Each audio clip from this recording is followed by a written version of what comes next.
ఇది ఇవాళ ట్రెండింగ్లో ఉన్న టాపిక్, జరుగుతున్న చర్చ.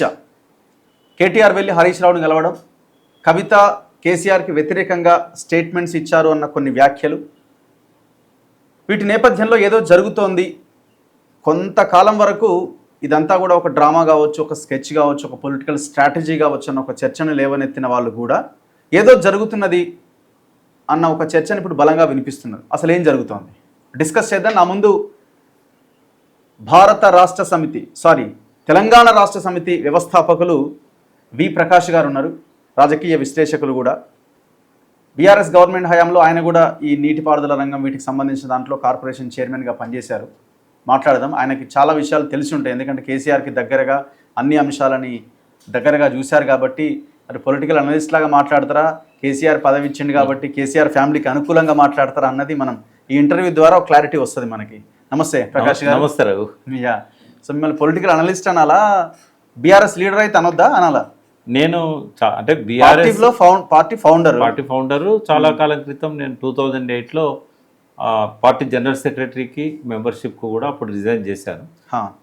రిజైన్ చేసి దేవేందర్ గౌడ్ను ఆ రోజు తీసుకొచ్చింది నవ తెలంగాణ. అయితే ఉద్యమం చేద్దామని చెప్పి ఆయన తీసుకురావడం జరిగింది.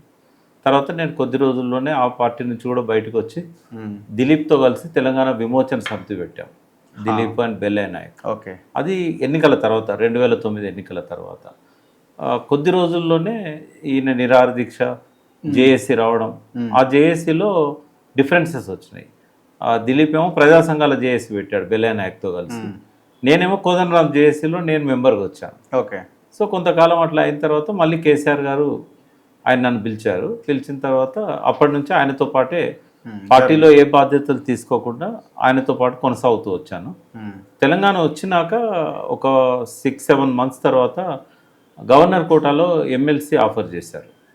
ఆయన మార్నింగ్ బ్రేక్ఫాస్ట్ పిలిచి, అంటే నేను వద్దన్నాను. అంటే ఇది గవర్నర్ కోట కదా, పార్టీ కోట కాదని కూడా చెప్పారు ఆయన. ఓకే. వద్దని చెప్పాను. కారణాలు నాకున్నాయి. సరే, ఆయన ఆ రోజు అడిగినప్పుడు తీసుకొని ఉండాల్సిందనేది ఇప్పుడు నేను ఫీల్ అవుతున్నా. బట్ గవర్నర్ కోటా కాబట్టి తీసుకొని ఉండాల్సింది. అది నేను రిఫ్యూజ్ చేయడం అనేది నేను చేసిన. రిఫ్యూజ్ చేయడం అంటే జనరల్గా అందరు కావాలని కోరుకుంటారు కదా. అదే మాట అన్నాడు ఆయన. నీకు 1 నెల రోజులు టైం ఇస్తున్నా, నువ్వు తొందరపడి డిసిషన్ తీసుకుంటున్నావు. అంటే దేనికి వద్దన్నారు మీరు? అప్పుడు నాకు ఒక 3-4 కారణాలు ఉండే. ఫస్ట్ కారణం ఏంటంటే, నాకు అప్పటికే 5 సంవత్సరాల క్రితం క్యాన్సర్ వచ్చి థైరాయిడ్ గ్లాండ్ తీసేశారు. ఓకే. అంటే క్యాన్సర్ అంటే మళ్ళీ ఎప్పుడైనా రికరింగ్ అయ్యే అవకాశం ఉంటుంది. ఈ స్ట్రెస్ అవసరమా నాకు? నా లైఫ్ అంబిషన్ తెలంగాణ. నేను విప్లవ పార్టీలకు వెళ్ళి వచ్చిన వాడిని. బూర్జువా రాజకీయాలు నాకు నచ్చాయి. నేను ఈయనతో రోజు గొడవ పడుకుంటే ఎక్కడ ఉండాలి? మామూలుగా మేము ఉద్యమ సమయంలో 14 సంవత్సరాల్లో కనీసం 10 సార్లు గొడవ పడి నేను దూరం కావడం, మళ్ళీ దగ్గర కావడం, ఎన్నడూ కూడా మా మధ్య ఒక ఆ బాండేజ్ అనేది లేకుండే. అన్నా తమ్ముళ్ళ అనుబంధం ఉంది, కానీ ఆయన చేసే నిర్ణయాలను నేను డిఫర్ చేయడము, ముఖం మీద చెప్పడము, ఇట్లాంటి విషయాలలో మా ఇద్దరి మధ్య చాలాసార్లు మనస్పర్ధలు వచ్చాయి. మరి ఈయన ముఖ్యమంత్రిగా పరిపాలన చేసినప్పుడు అట్లాంటివి వస్తాయి. అంటే నేను అనుకున్న తెలంగాణ ఒకటి, ఆయన అనుకున్న తెలంగాణ ఇంకొకటి. నేను విప్లవ రాజకీయాలతో ఊహ తెలిసినప్పటి నుంచి విప్లవ రాజకీయాలు 1969 నుంచి. Okay. At the age of 11 మా ములుగు మాది.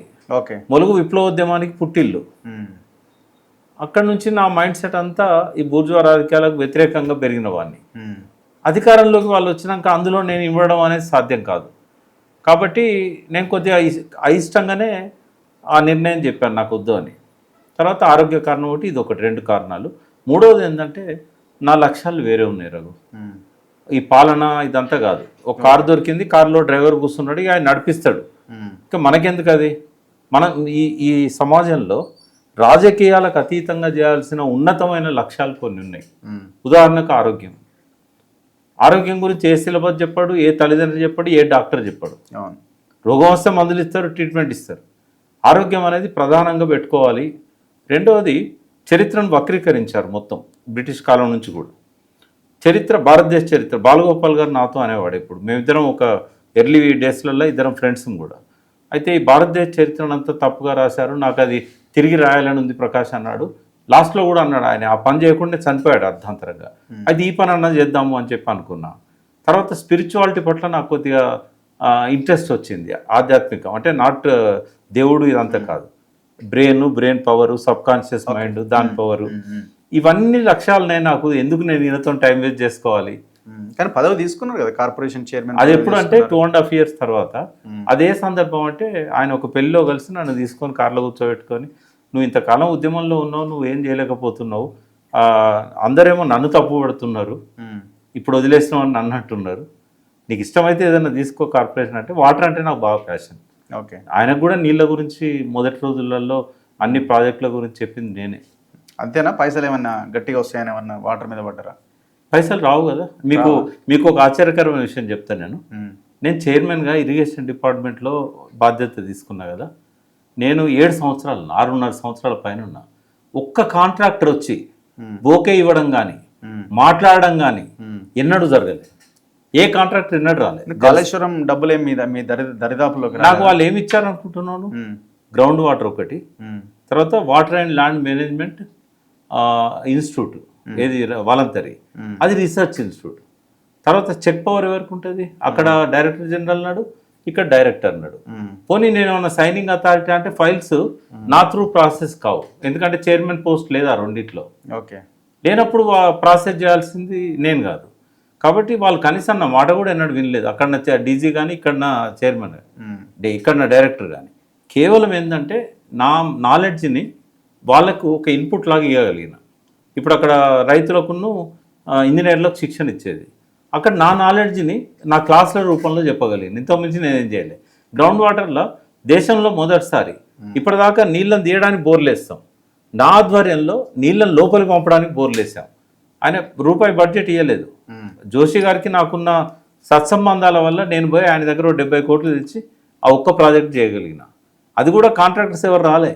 మళ్ళీ నా ఫ్రెండ్ను ఒకరిని తీసుకొచ్చి ఆయనతో చేయిస్తే ఆయనకు లాస్ వచ్చింది. అపోజిషన్ పార్టీలకి ఎవ్రీ మంత్ పెన్షన్లు పోయినాయి, మీలాంటి వాళ్ళకి అనుకుంటారు.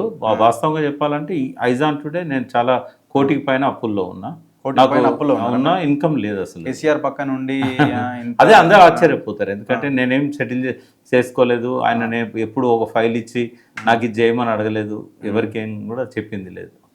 నా జీవితంలో ఎన్నడూ ఎవరిని నేనేం అడగలేదు. ఓకే. నా మెంటాలిటీ కూడా అది కాదు. ఎనీవే, ఇంత బీఆర్ఎస్లో ఏం జరుగుతున్నది? నేను ఇంట్రోలో అడిగినట్టు చెప్తున్నట్టుగా బీఆర్ఎస్ చీలిక దిశగా వెళ్తున్నదా, లేదు ఇదంతా కూడా టీ కప్లో తుపానా, లేదు ఇదంతా ఒక డ్రామానా?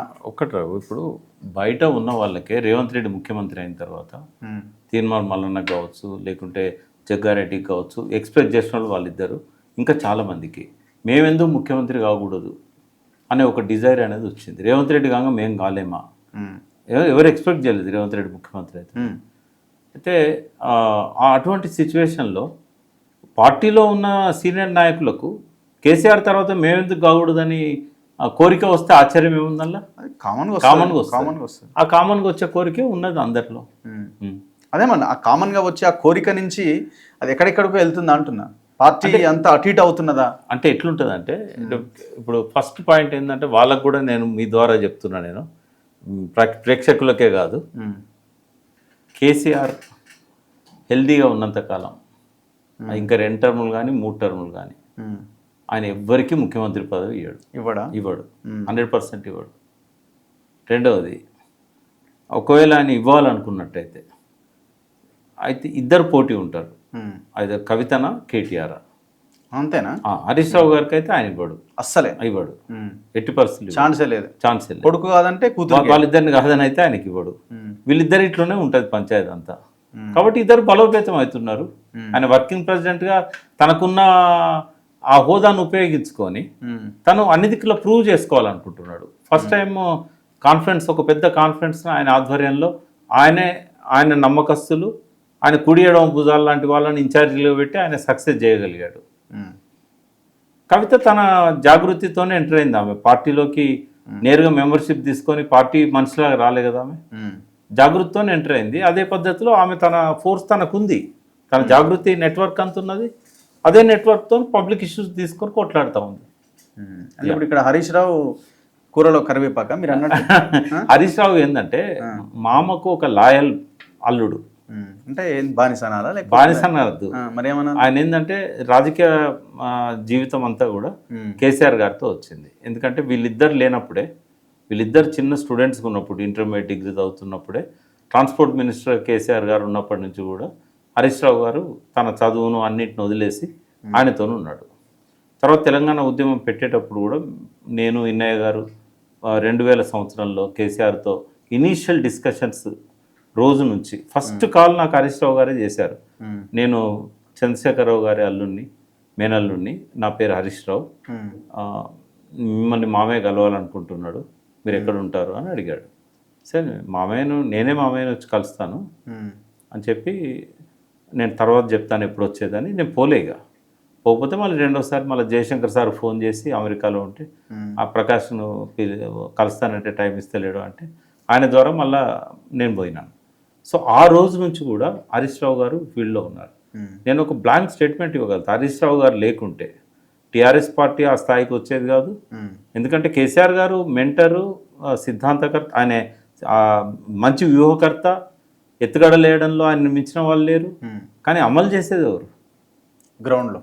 ఒకవేళ ఆ పార్టీకి ఆయన శ్రీకృష్ణుడు అయితే అర్జునుడు హరీష్ రావు గారు. చాలా ఏళ్ళ తర్వాత కేటీఆర్ గారు, కవిత గారు ఎంటర్ అయ్యారు. మరి అర్జునుడికే రావాలి కదా తర్వాత, మొత్తం ఆయన ప్లాన్ వేస్తే ఇంప్లిమెంట్ చేసినానికే రావాలి కదా గ్రౌండ్లో. రాజకీయాల్లో అట్లా ఉంటుందా? ఉండదు. రాజకీయాల్లో అట్లా ఉండదు. రాజకీయాల్లో ఉండదు, కుటుంబాల్లో కూడా ఉండదేమో. ఉండదు. ఇప్పుడు క్రికెట్ ఎట్లాంటిదో రాజకీయం కూడా అటువంటిది. 100 రన్లు చేస్తాడని సచిన్ వచ్చి అవుట్ అయిపోతాడు, ఎవడో బౌలర్ ఉన్నోడు వచ్చేసి 5 సెంచరీలు 6 సెంచరీలు కొట్టి గెలిపిస్తాడు. అట్లే ఉంటుంది పాలిటిక్స్ కూడా, అట్లే ఉంటుంది. లాస్ట్ మినిట్లో రేవంత్ రెడ్డి వచ్చి సీనియర్లు అందరినీ పక్కకు జరిపేసి ముఖ్యమంత్రి కాలేదు, అట్లే ఉంటుంది. కానీ ఇప్పుడు హరీష్, ఇప్పుడు మీరు చెప్పండి, మీరు ఒక బీఆర్ఎస్ ఫౌండర్గా కేటీఆర్, హరీష్ రావు, కవిత, మీ ఓటు ఎవరికి ఇందులో? 100% హరీష్ రావు. హరీష్ రావు 100%. ఎందుకు అంటే ఈ ముగ్గురులో మొత్తంగా జనం యొక్క అభిమానాన్ని మెజారిటీగా చూరగొన్నది హరీష్ రావు. అంటే ఇప్పుడు తన దగ్గర ఎట్లుంటుందంటే, అంటే ఇప్పుడు నేను చెప్పేది వీళ్ళకు ఒక జ్ఞానోదయం కూడా కావాలనుకుంటున్నాను నేను. ఎందుకు మిగిలిన ఇద్దరికి ఎందుకు అని అంటే, హార్ట్ఫుల్గా ఎవరు పోయినా నో చెప్పకుండా వాళ్ళు ఏం అడిగితే అది చేసే వ్యక్తి హరీష్ రావు గారు. నేను చాలాసార్లు ఆయనతో మార్నింగ్ టైంలో ఉంటా, ముక్కు మొహం తెలియనాడు వస్తాడు, అన్న నాది ఫలానా ఊరు, ఫలానా జిల్లా, నాకు ఈ పని కావాలి అంటే ఫోన్ కలపని చెప్పి అని ఎవరని చూడాడు. చాలామంది ఎమ్మెల్యేలు ఏమంటారంటే, చాలా పెద్ద లీడర్లు, మీ కాన్స్టిట్యున్సీ ఇన్ఛార్జిని తీసుకురా, మీ ఎమ్మెల్యేని తీసుకురా అంటారు. హరీష్ రావు అన్నాడు అల్లే, శత్రువు పోయినా కూడా పనిచేసే వ్యక్తి. అది అంతా వీళ్ళ లోపల రాలేదు. ఇంకా సెకండ్ ఏంటంటే, ఆయన ఉన్నంత యాక్సెస్గా వీళ్ళు ఉండరు. కేటీఆర్ గారు అయితే పాలన ఉన్నంతకాలం ఆయన ప్రజాభవన్ వాళ్ళనే ఉన్నాడు, అలా పోవడానికే వీలు కాదు, ఎంట్రీ వేరే వాళ్ళ ఎంట్రీ ఉండదు. కవిత గారు ఏంటంటే, కవిత గారు ఎవరు వచ్చినా కలుస్తుంటారు, ఇంటికి పోయినప్పుడు ఆమె ఉన్నప్పుడు కలుస్తారు. కానీ హరీష్ రావు గారు ఇచ్చినంత ఫ్రీ హ్యాండ్ కానీ సపోర్ట్ కానీ ఆమె దగ్గర నుంచి ఎక్స్పెక్ట్ చేయలేము. ఇప్పటిదాకా ఉన్న అనుభవం అది. ఇప్పుడన్నా వాళ్ళు కొంత యాక్సెస్ ఉండి, హరీష్ రావు లాంటి, ఇప్పుడు మనం ఫోన్ చేస్తాం, ఎక్కడో మీటింగ్లో ఉంటాడు హరీష్ రావు, రాత్రి 11ంటికైనా మళ్ళీ తిరిగి కాల్ చేస్తాడు. మనం ఒక పని అడుగుతాం, ఆ పని అయ్యేదాకా పట్టుబట్టి అయినాక మళ్ళీ ఫోన్ చేసి నీకు ఆర్డర్ కాపీ పెట్టినాను చూడని ఫోన్ చేస్తాడు. ఎవరు చేస్తారు అట్లా? నా గురించి అంటలేండి నేను, మామూలు వ్యక్తులకు. తర్వాత ఆరోగ్యం బాగాలేదని రోజు ఆయన జేబులో ఒక లిస్ట్ ఉంటుంది. మీరు ఏమనకుండా హరీష్ గారిని 11 గంటలకు పోయి మీ జేబులో చిట్టి తీయండి అన్న అని అడగండి. ఆ రోజు ఎంతమందికి ఏ రకమైన సహాయం చేయాలనో రాసి పెట్టుకుంటాడు. పెట్టుకొని వాళ్ళ పిఏకి ఫోన్ చేసి వీళ్ళందరికీ ఇంత అమౌంట్ పంపించేయమంటాడు. చిన్న చిన్న అమౌంట్సే కావచ్చు అవి, బట్ బాధల్లో ఉన్నవాడికి అదే పెద్ద అమౌంట్ అవుతుంది. హాస్పిటల్స్, పోలీస్ స్టేషన్స్, ఏమైనా డిపార్ట్మెంట్లలో ఉన్నాయి, ఎంతోమంది ముఖ్యమంత్రి తెలియని వాళ్ళకు బిల్స్ క్లియర్ చేసేది ఆయన ఫైనాన్స్ మినిస్టర్ ఉన్నప్పుడు. నెంబర్ 2 ఎవరికి ఇస్తారు మీరు? కవిత, కేటీఆర్? అంటే ఒక్కటి చెప్తాను రావు, ఎవరికి వాళ్ళు ఎలిజిబుల్ క్యాండిడేట్స్. ఎందుకంటే రేవంత్ రెడ్డి గారే సీఎం అయినప్పుడు బెటర్ చాయిస్ చెప్పండి సార్, మనసులో ఎవరున్నారో చెప్పండి. నేనేమంటున్నా అంటే, వాళ్ళిద్దరిట్లో ఎవరైనా నాకు ఇబ్బంది లేదు. ఓకే, బెటర్ చాయిస్ అనేది ఇద్దరు కూడా నాకు దగ్గర వాళ్ళు, ఇద్దరు కావాల్సిన వాళ్ళు. ఎప్పుడైతే మీరు హరీష్ రావు గారు పేరు తీశారో, పార్టీ పెట్టినప్పటి నుంచి పార్టీ నిలబెట్టిన ప్లస్ పాయింట్ ఏదైతే ఉన్నదో హరీష్ రావు గారికి ఉంది, అది వీళ్ళకి లేదు. వీళ్ళు 7-8 ఇయర్స్ తర్వాత ఎంటర్ అయ్యారు. కవిత గారు అయితే 13లో పార్టీకి వచ్చారు, అంతకుముందు జాగ్రత్త. నాకు ఒక్క క్వశ్చన్కి ఆన్సర్ చేయండి. వన్స్ హరీష్ రావు సైడ్ అయితే బీఆర్ఎస్ పరిస్థితి ఏంటని మీరు అనుకుంటున్నారు? నాకు తెలిసి ఆయన కాడు. ఎందుకు కాడు అంటే, వన్స్ అంటే ఏ స్థాయిలో ఆయన ప్రభావం ఉన్నది అని చెప్పడానికి నేను అడుగుతున్నా ఈ క్వశ్చన్. నేను ఒక మాట చెప్పనా, ఆయనకి ఎప్పుడైతే మంత్రి పదవి ఇవ్వలేదో అప్పుడు కనుక హరీష్ పార్టీ పెట్టుకొని ఉంటే రేవంత్ రెడ్డి వచ్చేవాడు కాదు.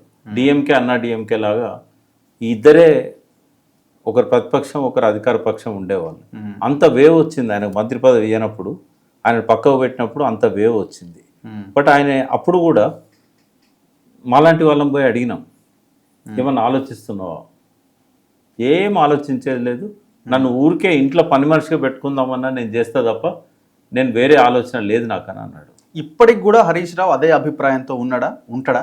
ఒకటి మైండ్లో ఖచ్చితంగా సీఎం అయితే బాగుండు, నేను ఒక రైట్ పర్సన్ని, మామయ్య ఉన్నంత వరకు ఓకే, మామయ్య పోయిన తర్వాత నేను సీఎం అయితే బాగుండు అనేది డెఫినెట్గా ఉంటుంది. ఆయన మామయ్య ఉన్నంత వరకు అంటే ఆయనకు 60 వచ్చినాయి, మామయ్య ఉన్నంత వరకు అంటే 70 వస్తాయి, 75 వస్తాయి. ఒకటైతే అప్పుడు ఈయన ఏం చేయగలుగుతారు? ఆయనను ధిక్కరించి అయితే పోడు, నేను అంతవరకు చెప్పగలుగుతా. ఒకవేళ ఆయన అట్లా పోవాలనుకుంటే ఆ ఛాన్స్ ఇదివరకే పోయింది, ఇప్పుడు రైట్ టైం కూడా కాదు. ఆయన పోయినా ఇప్పుడు ఆ వాల్యూ ఇప్పుడు రాదు.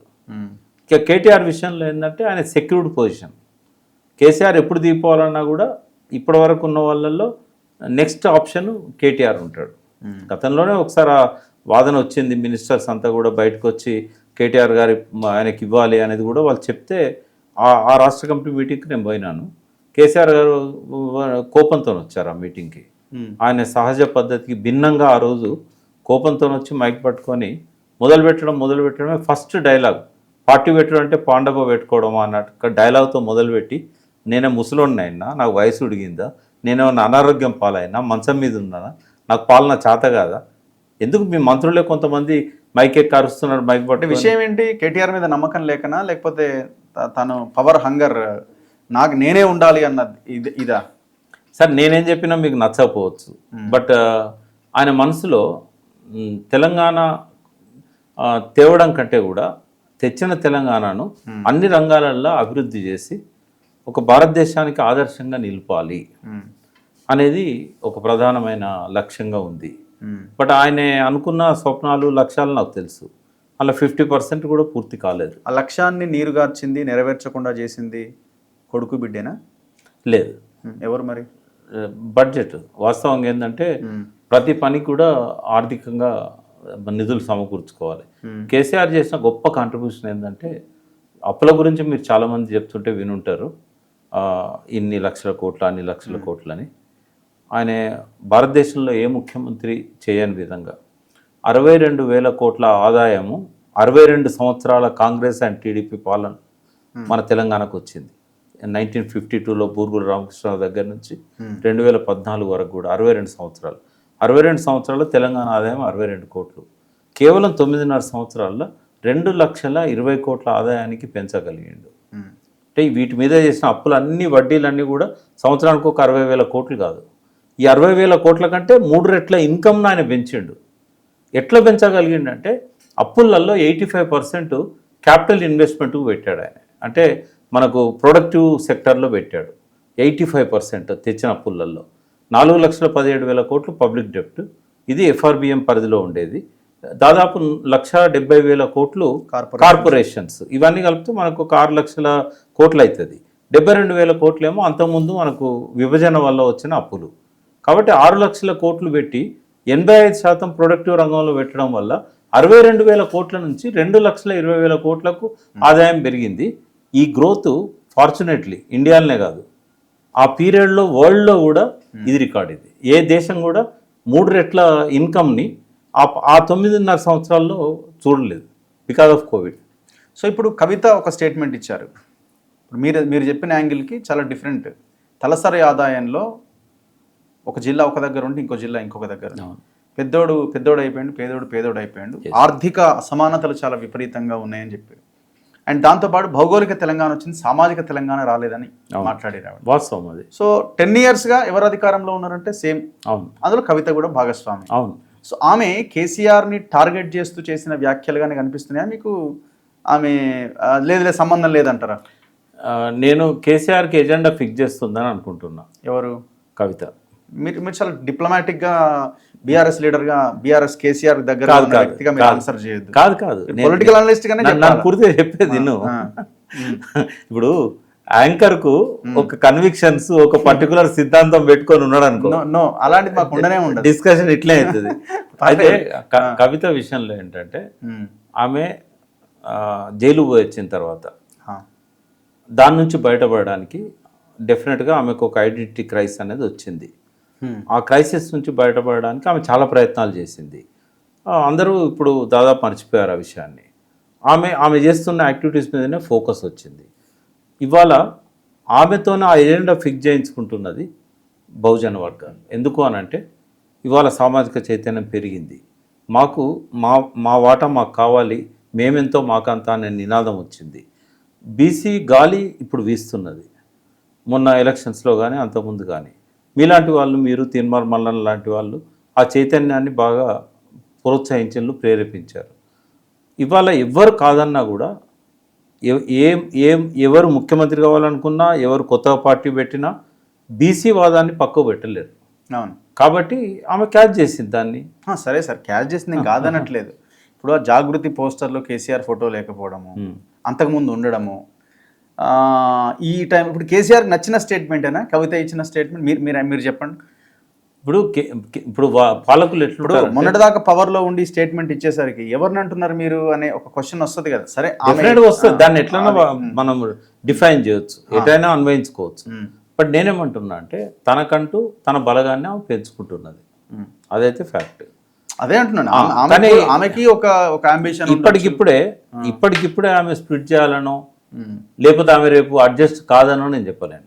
ఎందుకంటే కేసీఆర్ గారు అనుకుంటే కుటుంబాన్ని అంతా ఐక్యంగా ఉంచగలుగుతారు.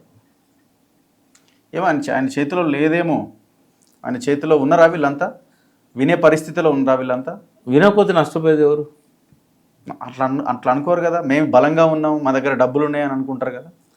ఏదేమనుకున్నా ఆయన లేని రోజు ఒకటి పక్కన ఎన్ని సున్నాలు ఉన్నా ఆ ఒక్కటి లేకపోతే అన్ని జీరోలే అవుతాయి. అంతే కదా. అంతే. ఒకవేళ నిజంగానే వీళ్ళు మొండి పట్టుదలతోని విడిపోయి ఏదన్నా మాకు బలగం ఉంది పార్టీ పెట్టుకోవాలని వీళ్ళు ఏమన్నా అట్లా ఆలోచించారనుకోండి, వర్టికల్ స్ప్లిట్ వస్తుంది. టీఆర్ఎస్లో వచ్చినప్పుడు చేతికొచ్చే రాజ్యాధికారాన్ని పోగొట్టుకున్న వాళ్ళు అవుతారు. అంటే బేసిక్గా కవిత గురించి మనం ఎవరినైనా దగ్గర వాళ్ళని అడిగినప్పుడు ఆమె కొంత మొండిగా ఉంటారు, అనుకున్నది చేయాలనుకుంటారు, ఆమె లైన్ ఎక్కడో ఉన్నది, ఆమెకు ముఖ్యమంత్రి కావాలన్న ఆలోచన ఉన్నది. సో అలాంటప్పుడు ఆమె తన ఆలోచనల్లో భాగంగా ఇక్కడ ఉంటే నాకు ఎట్లాగో రాదు, బ్రదర్ ఉన్నాడు అన్న తప్ప నన్ను ముందు అన్న తర్వాతే తనని ఉంచుతాడు కదా. సో అవకాశం లేదు అనుకొని ఆమె ఈ లైన్లోకి వస్తుందేమో. ఒక ఇంటర్వ్యూలో కేటీఆర్ చెప్పిన మాటలు నాకు గుర్తున్నాయి. మా సిస్టర్ మొండిది, ఒకవేళ రేపు ఒకవేళ ఆ పట్టుదల బాగుంటుందని చెప్పాడు. ఆ పట్టుదల మనిషి బాగా. అయితే యాంకర్ అడిగాడు, ఏ ఛానల్లో గుర్తులేదు, ఒకవేళ కనుక రేపు ఆమె ముఖ్యమంత్రి కావాలనుకున్నప్పుడు మీరు ఆమెకు వదిలిపెడతారా అంటే, నేను ఆమె అడిగితే ఏదైనా వదిలిపెడతా, అన్ని వదిలిపెట్టి అమెరికా పోమంటే కూడా పోతా అన్నట్టుగా ఆయన తన ఇంటర్వ్యూలో చెప్పాడు. సార్ అన్ని అట్లా చెప్తారు కదా. అంటే ఒక్కటి మనకు అందరి లోపల డైనమిజం ఉంది. హరీష్ రావులో ఉంది, కేటీఆర్లో ఉంది, కవితలో ఉంది. ఎవరు కూడా ముఖ్యమంత్రి పదవి చేతికొస్తే సమర్థంగా పరిపాలించగలిగే అన్ని రకాల శక్తి ఉన్న వాళ్ళు, అనుభవం కూడా కేసీఆర్ ద్వారా వచ్చింది. ఎవరు వస్తారు అనేది ఇప్పుడు చర్చనీయాంశమే కాదు. ఎందుకంటే నాకు తెలిసి కేసీఆర్ గారు ముఖ్యమంత్రిగా ఉండాలనుకున్నప్పుడు కవిత అడ్డురాదు, కేటీఆర్ అడ్డురాడు. They will wait for time. ఒకవేళ కేటీఆర్కి ఇవ్వాలనుకున్నప్పుడు ఏమన్నా మరి ఇంకొక పక్క నుంచి ఒక శక్తి లేస్తుందా అనేది చూడాల్సిన అవసరం ఉంది. అంటే కేటీఆర్కి ఇవ్వాలి అని డైరెక్ట్గా డిసైడ్ అయిపోతే అప్పుడు డెఫినెట్గా మీరు అన్న విధంగా ఏదైనా వస్తే రావచ్చు, లేదా ఆలోచన ఇప్పుడు కేసీఆర్ చేయట్లేదా మీ అంచనా ప్రకారం? కేసీఆర్ చేయట్లేదు. కేటీఆర్ కూడా క్లియర్ మెసేజ్ ఉంది, వెంటనే నాకు అధికారం బదిలీ కాదు అనేది కేటీఆర్ కూడా ఉంది. ఒకవేళ ప్రయత్నం చేస్తే హరీష్ యాక్టివ్ అవ్వచ్చా? హరీష్ ఎప్పటికి కాడు. కేసీఆర్ గారు ఆయన కనసన్నల్లో ఉండే మనిషి హరీష్. సో ఇంకా దాని గురించి ఆలోచించడానికి లేదు, మనం ఆలోచించాల్సిన అవసరం. బాగా ఇబ్బంది పెడుతున్నారు కదా ఆయన ఒక రకంగా. ఉంటుంది, డెఫినెట్గా ఉంటుంది. లాయల్ గా ఉన్నాడు అని అనుకున్నప్పుడు అట్లా పెట్టరు కదా. అంటే ఏదో చేయబోతాడు అని అంచనా ఉన్నప్పుడే అట్లా చేస్తారు. తెనాలి రామకృష్ణుడు శ్రీకృష్ణదేవరాయల ఆస్థానంలో ఆయనకు ఒక అడ్వైజ్ ఇచ్చాడు. ఒక గీతను మల్పకుండా చిన్నగా చేయాలంటే ఏం చేయాలి అంటే పక్కన పెద్ద గీత గీయాలి. అదే జరుగుతుంది. కేటీఆర్ పెద్దోని తప్పకుండా ఉంటుంది కదా, అది కామన్ ఉంటుంది. ఇంకా నయం కదా రఘు, వెనకటి రోజుల్లో అయితే హత్యలు చేసేవాళ్ళు రాజ్యాధికారం కోసం. మీరు ఎన్ని చరిత్రలు క్లియోపాత్రాది కానీ ఆ తర్వాత వచ్చిన చరిత్రలు కానీ. కానీ ఒక విషయాన్ని మీరు యాక్సెప్ట్ చేస్తారా, పార్టీలో హరీష్ ఉన్నంత కాలం కేటీఆర్ ఎలివేట్ అవ్వడం చాలా కష్టం. సో అందులో భాగంగా హరీష్ని ఇప్పుడైతేనే ఇదే రైట్ టైం పక్కన పెట్టడం అని కేసీఆర్ ఆలోచించినట్టుగా ఇంతలో కవిత ఈ ఎపిసోడ్ ఆమె మాట్లాడడం, మళ్ళీ ఇది పోతే ఇక్కడ ఇబ్బంది అవుతుందేమో అని చెప్పి మళ్ళీ కేటీఆర్ని హరీష్ దగ్గరికి పంపడం, ఇదంతా జరిగింది అన్నది ఒక స్పెక్యులేషన్, ఒక చర్చ అయితే ఉన్నది. బయట నుంచి చూసినప్పుడు అట్లా అనిపిస్తుంది. ఆ కుటుంబంలో దాదాపు ఒక సభ్యునిగా చాలా సంవత్సరాలు ఉన్న వ్యక్తిని నేను. మా ఇంట్లో కంటే కేసీఆర్ ఇంట్లోనే పొద్దున 9-10 వస్తే రాత్రి 1 గంట దాకా ఉండేవాడిని 8 సంవత్సరాలు దాదాపు. నాకు వాళ్ళ కుటుంబం మీద పూర్తి అవగాహన ఉన్నది. ఎప్పుడు కూడా హరీష్ మామను కాదని, ఆయన మాట కాదని పోయే మనిషి కానే కాదు. రెండవది, సీఎం తనకు శక్తి ఉన్నంత వరకు ఆ ముఖ్యమంత్రి పదవి ఇంకొకరికి ఇవ్వడు. కేటీఆర్కు ఉపలాటం ఉన్నా లేకుంటే కవితకు ఉపలాటం ఉన్నా కూడా వాళ్ళు కంట్రోల్ చేసుకోవాల్సిందే ఎప్పటికైనా. వాళ్ళ బలాలు పెంచుకోవచ్చు. కానీ అల్టిమేట్గా ఏమవుతుందంటే కేసీఆర్ గారి మాట మీద వీళ్ళందరూ కూడా ఒక్కటవుతారు. లాస్ట్కి స్ప్లిట్ అనేది రాదు, టీఆర్ఎస్లో స్ప్లిట్ అనేది రాదు. కవిత గారికి పట్టుదల ఉంది, అర్హత ఉంది, అన్నీ ఉన్నాయి. ఆమె ఫాలోయింగ్ కూడా బాగానే ఉంది. పార్టీతో వచ్చిన ఫాలోయింగ్ కూడా కాదు, ఆమె ఇండివిజువాలిటీ జాగృతితోనే వచ్చింది. పార్టీ కొంత సహకరించింది. బట్ ఆమె క్యాడర్ కూడా ఆమెకు డిస్టింక్ట్ సపరేట్ క్యాడర్ ఉన్నారు. కాబట్టి అంత మాత్రాన ఆమె పార్టీ పెడుతుంది, కేసీఆర్ని ధిక్కరిస్తుందని నేనైతే అనుకోవట్లేదు. కేసీఆర్ ఉన్నంత వరకు ఆ కుటుంబం ఐక్యంగా ఉంటుంది. కేసీఆర్ మాటను ఎవరు కూడా జవదాటరు. ఈ స్పెక్యులేషన్స్ అన్నీ కూడా మెల్లమెల్లగా తగ్గుతూ ఉంటాయి. అప్పుడప్పుడు ఉత్సాహం వచ్చినప్పుడు ఎవరికి వాళ్ళు యాక్టివిటీస్ చేసుకుంటూ ఉంటారు. కోపాలు వచ్చినప్పుడు ఒకరితోనొకరు దూరంగా ఉంటారు, అలుగుతారు, నారాజు అవుతారు. అంటే నారాజు అవ్వడం వేరు, అలగడం వేరు. అలిగినప్పుడు 10 రోజులు బయటికి రారు, అట్లే ఉంటుంది కదా మరి. 10 రోజులు బయటికి రారు. కానీ కవిత ఇచ్చిన స్టేట్మెంట్స్ చాలా సీరియస్ స్టేట్మెంట్స్ కదా, అంత ఈజీగా మనం దాన్ని ఇంకొక రకంగా ఎవరు అనుకోరు, ఇంకొక రకంగా అనుకుంటారేమో అని కూడా వాళ్ళు అట్లా స్టేట్మెంట్. సామాజిక చైతన్యం వచ్చినప్పుడు ఒకరు అందులోకి ఎంటర్ అయ్యి ఎందుకు దాన్ని ప్రోధి చేసుకోవడానికి ప్రయత్నం చేయరని అనుకోవాలి. ఇప్పుడు బలైన వర్గాలనే వాళ్ళు నమ్ముతున్నారు. కొంతమంది అయితే ఆమె పిలిచినప్పుడు పోతున్నారు కదా, రకరకాల వివిధ కులాల నాయకులు కొంతమంది పోతున్నారు. ఏ రాజకీయాలతో సంబంధం లేని వాళ్ళు ఆమె దగ్గరికి వస్తున్నారు. మేము అడిగినా మీరంతా వస్తున్నారు ఏంటి అంటే, ఒక వాయిస్ కదండి, తప్పేమో. మీ పార్టీలో ఉన్న మధుసూదనాచార్యో లేకపోతే బండ ప్రకాష్ గారు, మీరు లేకపోతే ఇంకా మిగతా వాళ్ళు ఎవరు ఆమె మీటింగ్స్ లో ఎక్కడ పార్టిసిపేట్ చేయట్లేదు. పార్టీలో లేను కాబట్టి లేరు అనుకోండి, మిగతా వాళ్ళు ఉన్నారు కదా, మిగతా సీనియర్స్ అందులో ఇన్వాల్వ్ అవ్వాలి కదా. బీసీ అయితే అంటే ఆమె నిర్ణయమే అది. పార్టీని ఇన్వాల్వ్ చేయకుండా ఈ సామాజిక చైతన్యం కోసం పనిచేయాలి. ఆమె కొన్ని లక్ష్యాలు ఉన్నాయి, పూలే విగ్రహం పెట్టేయాలని, ఇట్లాంటివి కొన్ని ఉన్నాయి బీసీలకు సంబంధించిన అంశాలల్లో. అయితే ఒక్కటైతే నిజం, అప్పర్ కాస్ట్ వాళ్ళు బీసీల ఇష్యూ తీసుకోవద్దని ఏం లేదు. అంత మాత్రాన బీసీలు వాళ్ళకు తిరుగులేని అధికారం ఇస్తారని కూడా అనుకోవాల్సిన అవసరం లేదు. వాళ్ళ నినాదం కోసం ముందుకు వచ్చినప్పుడు ఎవరినైనా ఉపయోగించుకోవాలనేది బీసీలకు వచ్చిన చైతన్యం. కాబట్టి ఆమె మాట్లాడి నేను ఎందుకు వ్యతిరేకించాలనేది ఉంది తప్ప, మరి నిజంగానే ఒక మల్లన్నో లేకపోతే ఒక నరహర్ సారో రేపు వచ్చి లీడ్ చేస్తామని అన్నట్టయితే ఈ గాలి అంతా కూడా అడిదిక్కు మల్లుతుంది. ఒకటి, రాజకీయ వాతావరణం ఎట్లుందంటే బీసీలు కనుక ఒక తాటి మీదకి వచ్చి ముఖ్య నాయకులు కావచ్చు, లేకుంటే జనం లోపల సమీకరణ కావచ్చు, కొంత తెలంగాణకు ఎట్లయితే భావజాల వ్యాప్తి, సమీకరణ, పోరాటం, అంబేద్కర్ చెప్పింది ఇది, బోధించు, సమీకరించు, పోరాడు. ఇది బీసీల విషయంలో కనుక ఏ నాయకుడైనా ముందుకొచ్చి ఇది చేయగలిగితే రేపు ఖచ్చితంగా చెక్ పెట్టగలుగుతారు. అగ్రకులాల పాలనకి ఖచ్చితంగా చెక్ పెట్టగలుగుతారు. ఎవరు సీఎం కావాలనేది నిర్ణయాత్మక శక్తిగా డిసైడ్ చేసే శక్తిగా బీసీలు మారుతారు. మనం అందరం కూడా ఈ చక్కర్లో పడిపోయేదానికంటే ఈ బీసీ శక్తిని ఒకటి చేయడానికి వాళ్ళ లోపల ఇప్పుడు నాయకులలో రాజ్యాధికారం కావాలని ఉంది, కానీ జనంలో ఆ చైతన్యం రాలే. అందుకే ఇవాళ మళ్ళా జయశంకర్ సార్ చెప్పినట్టు, అంబేద్కర్ చెప్పినట్టు మళ్ళీ ఆ చైతన్యాన్ని మనం జనంలో కలిగిస్తూ, ఎన్ని విభేదాలున్నా నాయకత్వం అంతా ఒక దగ్గరికి వచ్చి ఒక నాయకుడిని వాళ్ళు ముందుకు పెట్టి అది చేసినట్టయితే రేపు కాంగ్రెస్కి, బీజేపీకి, టీఆర్ఎస్కి కూడా ఒక చెక్ అనేది వస్తుంది. వాళ్ళందరూ ఒక్కటవుతారు. అప్పుడు ఒక్కటైనా కూడా ముఖ్యమంత్రిని డిసైడ్ చేసే స్థాయికి బీసీలు ఉంటారు అనేది నాకున్న ప్రగాఢమైన నమ్మకం. చూడాలి మరి ఏం జరుగుతుంది అన్నది. చూడాలి కదా, చేయాలి అటువంటి పని. చేయాలి ప్రజల్లో ఎంత రియాక్షన్ వస్తుంది అన్నది చూడాలి ఎలక్షన్స్లో. తెలంగాణని మేము మొదటిసారి అన్నప్పుడు ఏ ఒక్కరు కూడా ముందుకు రాలే. ఎప్పుడు 96-97 జయశంకర్ సారు, నేను, ఇన్నయ్య గారు, పాశం యాదగిరి, మేమంతా తెలంగాణ పిక్చర్లాగా అరుస్తున్నాం. లాస్ట్ సారే అన్నాడు, మనం ఎంత మొత్తుకున్నా ఏం కాదా, ఒక రాజకీయ పార్టీ రావాలి, అది మనకు ఆ వనరులు లేవు, వసతులు లేవు, ఓ రాజకీయ నాయకుని పట్టుకుందామని చెప్తే 10-12 మందిని ట్రై చేసినాక మాకు కేసీఆర్ గారు దొరికారు. అట్లనే బీసీలలో కూడా మనం అదే దాన్ని అనుభవాన్ని ఉపయోగించుకొని ఆ భావజాల వ్యాప్తి, బీసీలకు ఎట్లా న్యాయం జరుగుతుంది, మీలాంటి ఛానల్స్ కానీ పత్రికలలో కానీ అదొకటి చేయాలి. రెండవది ఏంటంటే ముందుకు వచ్చిన నాయకులను ఒక కమిటీలోనో ఒక పార్టీ ఒక ఏర్పడమో లేకుంటే ఒక ఉద్యమ కమిటీ ఏర్పాటు చేయడమో చేయాలి.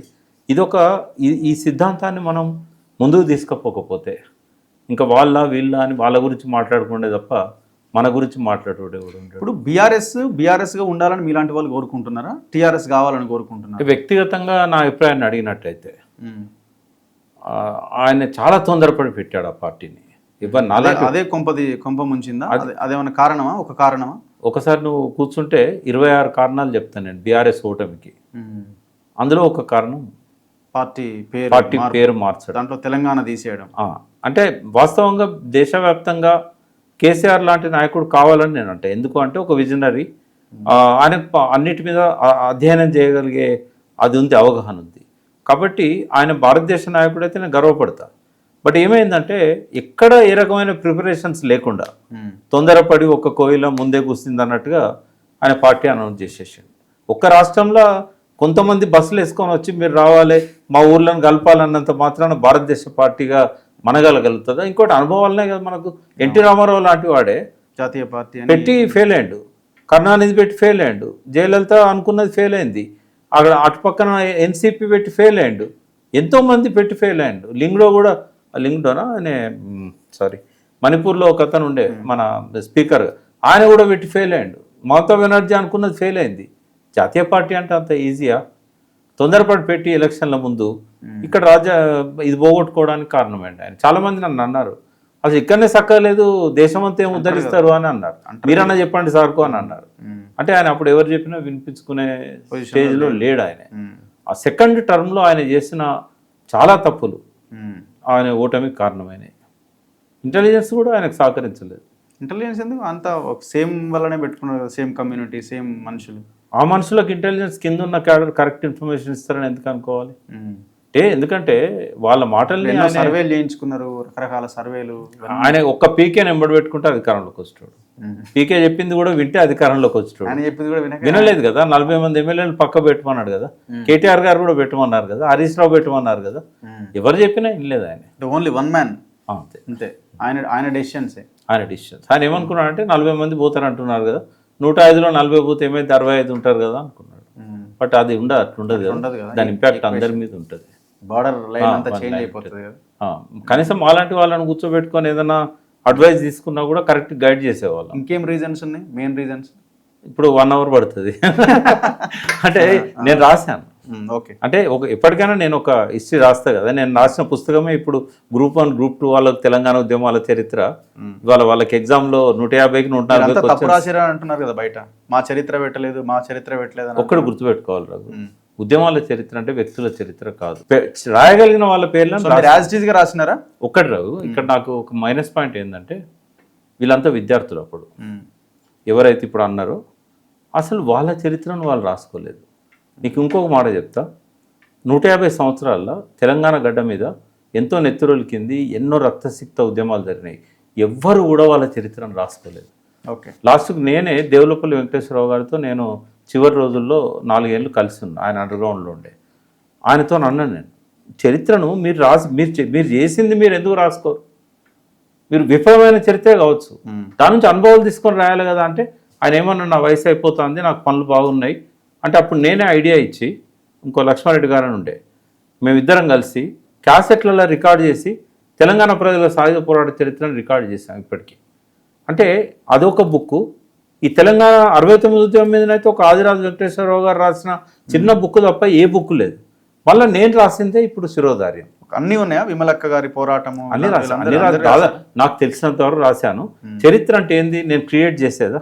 ఓకే, అది జరిగిన దాన్ని సంకలనం చేయడమే. ఓకే, సంకలనం చేసే క్రమంలో విద్యార్థులు ఒక 1 month వెయిట్ చేశాను. బాలకసుమన్ చెప్పిన, ఎర్రలో శ్రీనివాస్ చెప్పిన, ఇంకా కిషోర్ చెప్పిన, చాలా మందికి చెప్పిన, అరే మీరు చేసింది మీరు రాసి ఇవ్వండి అయ్యా, మీరు చెప్పండి నాకు రాసుకుంటా. ఆఖరికి ఆ పోలీస్ స్టేషన్ కూడా పంపిన ఉస్మానియా, ఎన్ని కేసులు ఉన్నాయో చెప్పంటే వాళ్ళు చెప్పారు. మరి నాకు దొరికిన ఇన్ఫర్మేషన్ రాశాను.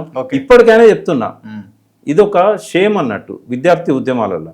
మీరు 37 నుంచి వందే మాత్రం ఉద్యమం మీరే నడిపారు, 69 ఉద్యమం మీరే నడిపారు, 54 ఉద్యమం మీరే నడిపారు ఆర్ట్స్ కాలేజ్ కేంద్రంగా, ఈ మొన్నటి ఉద్యమం మీరే నడిపారు. ఏ ఉద్యమం మీద కూడా విద్యార్థులు వాళ్ళ చరిత్ర రాసుకోలేదు. ఇప్పటికి బతుకున్నారు కదా, అందరూ యాక్టివ్గా ఉన్నారు కదా, ఇప్పుడన్నా రాసుకోమనండి. వాళ్ళు రాసుకుంటేనే కదా మాలాంటి వాళ్ళకు ఒక రా మెటీరియల్ అవుతుంది. అది ఓకే, వాళ్ళని వాళ్ళు బ్లేమ్ చేసుకోవాలి, నన్ను కాదు బ్లేమ్ చేయాల్సింది. సో పాలిటిక్స్లో రాబోయే రోజుల్లో ఏం జరగబోతున్నది? కాంగ్రెస్, బీఆర్ఎస్, బీజేపీ సెకండ్ ప్లేస్కి వస్తుందా? బీఆర్ఎస్ ఫస్ట్కి వస్తుందా? కాంగ్రెస్ ఏ పొజిషన్లో ఉంటుంది? ఐజాన్ టుడే ఎన్నికలు జరిగితే బీఆర్ఎస్కి అడ్వాంటేజ్ ఉంటుంది. ఓకే, బీజేపీకి అంత మైలేజ్ రావట్లేదు. ఎందుకంటే తెలంగాణలో సహజంగానే ఇంకో 3 ఏళ్ళకి ఎలక్షన్స్ వస్తాయి. 3 ఏళ్ళకి వచ్చినప్పుడు ఏమైందంటే బీఆర్ఎస్ యునైటెడ్గా ఉన్నట్టయితే బీఆర్ఎస్ అప్పర్ హ్యాండ్ అవుతుంది. ఒకవేళ కనుక బీసీ శక్తి వచ్చింది అనుకోండి, బీసీ శక్తి ఈ ఓట్లను చీల్స్తుంది. చీల్చినప్పుడు ఎవరికి సంపూర్ణ మెజారిటీ రాదు. ఒకవేళ బీసీ శక్తి ఒక 20 నుంచి 30 సీట్లు వచ్చింది అనుకోండి, ఒక వాళ్ళతో ఎవరు కలిసినట్టయితే వాళ్ళ అధికారంలోకి వచ్చే అవకాశం ఉంటుంది. ఈ కాంగ్రెస్ 3rd పొజిషన్లోకి వెళ్ళిపోతుంది. ఓకే, బీజేపీ 2nd పొజిషన్లో ఉంటుంది. టీఆర్ఎస్ డెఫినెట్గా 1st పొజిషన్ ఉంటుంది, స్ప్లిట్ కాకపోతే. ఒకవేళ వీళ్ళ మధ్య ఏదైనా మనస్పర్ధలు వచ్చి స్ప్లిట్ అయింది అనుకోండి, ఇంకా కష్టం, బీఆర్ఎస్ లేవడమే కష్టం అవుతుంది. ఎవరు వీళ్ళ మధ్య ఏదైనా స్ప్లిట్ అయితే కనుక వీళ్ళు లేవడమే కష్టం అవుతుంది. అంతేనా? బీజేపీ ఎవరు సైడ్ అయినా వీళ్ళ దానిలో స్ప్లిట్ వస్తే మాత్రం బీఆర్ఎస్ ఇప్పుడు కవిత సైడ్ అయినా ఎవరు వచ్చినా కూడా, ఎందుకంటే వాళ్ళు యునైటెడ్ ఉంటేనే ప్రజలకు ఒక నమ్మకం వస్తుంది. వాళ్ళు స్ప్లిట్ అయినంటే బీజేపీకి అప్పర్ హ్యాండ్ అవుతుంది. కానీ ఇది ఇంతకంటే బీసీలకు అయితే సరైన సమయం రాదని నేను అనుకుంటున్నా. ఖచ్చితంగా బీసీలు సిద్ధపడాలనేది నేను కోరుకుంటున్నా. సో మీరు కాళేశ్వరం మీద చాలా వీడియోలు చేశారు. అవును. సో సరే, మనం డీటెయిల్గా ఇంకొక ఎపిసోడ్లో డిస్కస్ చేద్దాము. సో ఓవరాల్గా ఎంక్వైరీ ఎట్లా జరుగుతుందని మీకు అనిపిస్తున్నది? ఈ పీసీ టూ టైమ్స్ మా అభిప్రాయం, మీ అభిప్రాయం డిఫరెంట్గా ఉండొచ్చు. మా అభిప్రాయం ఏంటంటే అవినీతి జరిగింది, ఎంక్వైరీ మొత్తం 100% ప్రాజెక్ట్ మీద ఎంక్వైరీ జరగాలి. కేవలం 10% మీదనే జరుగుతున్నది, మిగతా 90% ప్రాజెక్ట్ మీద అసలు ఎంక్వైరీనే లేదు. మేము చాలా క్లియర్గా ఉన్నాం. అన్ని పార్టీలు ఇందులో ఇన్వాల్వ్ అయినాయి. మెగా కృష్ణారెడ్డి లాంటి కాంట్రాక్టర్ మొత్తం అందరినీ హోల్సేల్గా గంప కింద కమ్మేసిండు. మా అభిప్రాయం అయితే ఇది వెరీ క్లియర్. నేనేమంటున్నా అంటే, గజేంద్ర సింగ్ షెకావత్ను ఉత్తమ్ కుమార్ రెడ్డి అడిగినప్పుడు అయితే అవినీతి జరగలేదని చెప్పాడు పార్లమెంట్. ఇక అది వాళ్ళు అప్పుడు వాళ్ళు ఒప్పుకున్నారు, అప్పుడు మంచి ప్రాజెక్ట్ అని వాళ్ళు చెప్పినారు కాబట్టి, సహకరించుకున్నారు కాబట్టి అక్కడ నుంచి స్టార్ట్ చేద్దామా? ఓకే, బ్రీఫ్ గా చేసి మళ్ళీ నేనేమంటున్నా అంటే, అవినీతి ఒకవేళ దొరికినట్టయితే సంతోషించే మొదటి వ్యక్తిని నేను అవినీతి గురించి. ఓకే, అయితే ఎక్కడెక్కడైతే అవినీతి జరిగిందని చెప్పి ఇప్పుడు స్పెక్యులేషన్స్ వస్తున్నాయో వాటి మీద ఎంక్వైరీకి సపరేట్ కమిషన్ వేయాలి. ఇది అవినీతి కోసం వేసిన కమిషన్ కాదు. కాబట్టి దాని ఆధారాలు వేరే ఉంటాయి, సాక్ష్యాధారాలు వేరే ఉంటాయి. అవేవి కూడా పీసీ ఘోష్ ముందు ఎవరు పెట్టలేదు. కాబట్టి పీసీ ఘోష్ గారి కమిషన్కున్న పరిమితి చాలా చిన్నది. ఆ జడ్జి గారికి నేను 1000% సర్టిఫికేట్ ఇస్తాను. ఎందుకంటే నేను ఆయన 2 సార్లు కలిశాను. ఒక గ్రేట్ ఫ్యామిలీ నుంచి వచ్చాడు, 4వ 5వ తరం జడ్జి ఆయన. బ్రిటిష్ ఇండియాలో ఫస్ట్ జడ్జి వీళ్ళ గ్రేట్ గ్రాండ్ ఫాదర్. ఓకే, కాబట్టి ఆయన గురించి ఎటువంటి అనుమానాలు కానీ పీసీ ఘోష్ మీద ఎవ్వరికి ఉండాల్సిన అవసరం కూడా లేదు. కానీ కేసీఆర్ని హరీష్ రావుని పిలవకుండా ఈ కమిషన్ ఎంక్వైరీ పూర్తయిద్దని నేను అనుకోవట్లేదు. ఓకే, వాళ్ళని పిలిస్తేనే సమగ్రంగా ఉంటుంది. రమ్మంటే వీళ్ళు వెళ్తారా? వాళ్ళు వెళ్తారు, ఇద్దరు వెళ్తారు. ఓకే, వాళ్ళతో నేను అడిగాను కూడా, కేసీఆర్ గారిని అడిగాను, హరీష్ రావు గారిని అడిగాను. నరసింహారెడ్డి గారి విషయంలో వాళ్ళకి ఆయన చిట్ చాట్లో ఆయన మీద కూడా గౌరవం ఉంది వాళ్ళకు. కానీ బయటకు మీడియాతో మాట్లాడుతూ ఆయన ఇట్లా అనేసరికి హర్ట్ అయిండు. కానీ పీసీ ఘోష్ గారి ముందు ఆయన పైన ఎటువంటి ఇది కూడా లేదు. ఖచ్చితంగా వాళ్ళు వెళ్తారు. కాబట్టి వారిని పిలిచి విచారణ పూర్తి చేస్తే బాగుంటుందని నేను అనుకుంటున్నాను. ఒకవేళ ఈ పీసీ ఘోష్ కమిషన్ నివేదికలో తప్పులు జరిగినాయనే అంశం కనుక తెర మీదకి వస్తే మీరు వాటిని పరిగణలోకి తీసుకుంటారా? ఖచ్చితంగా. ఒకవేళ వారికి సరి అయిన సమాచారం లేక కూడా అట్లాంటి నిర్ధారణకు వచ్చే అవకాశం ఉంటుంది. లెట్ దెమ్ ఆయన విచారణ రిపోర్ట్ ఇవ్వనియండి. తప్పు జరగలేదని నేను అనట్లేదు కదా. అదే అంటున్నాను నేను. కాళేశ్వరం నిర్మాణంలో తప్పులు జరిగినాయి. ఆ తప్పులకు బాధ్యులు ఎవరు, ఆ తప్పులు తెలిసి జరిగినాయా తెలియక జరిగినాయా, ఇట్లాంటి అంశాల మీద అయితే మీరు ఒకసారి ఖచ్చితంగా నాకు ఒక 1 hour టైం ఇచ్చినట్టయితే 100% ఎక్స్క్లూజివ్ కాళేశ్వరం మీదనే మాట్లాడు. తప్పకుండా. Thank you very much Prakash garu. Thank you. So ఇది వి ప్రకాష్ గారితో స్పెషల్ ఇంటర్వ్యూ. చూస్తూనే ఉండండి మన తొలి వెలుగు.